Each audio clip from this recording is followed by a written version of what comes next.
Marlin, here's your 363. Give you a description of this combination. It's got a set of AFR castings that we did the CNC job on it, just so we can get the 3-inch bolt thread for you. Here he's got the aluminum block,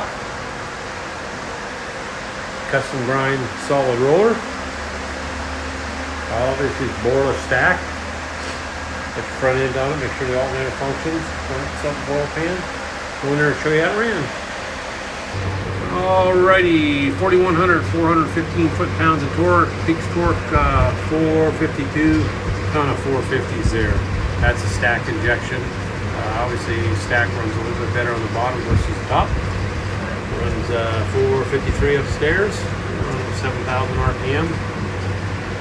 Rated at 550, so everything's good. What we'll do now is pull the pipe back, make sure it's good and clean for you, and show you a couple other things. When you receive your engine, you'll find this thing looks like a credit card, USB card, full of technical information. Engine build specs, dyno video, a lot of tech stuff. Highly recommend plug in and watch it. On the engine will be this tag. It'll have your engine number, some other specs. That engine number, if you need anything from us, is the easiest way for us to look you up.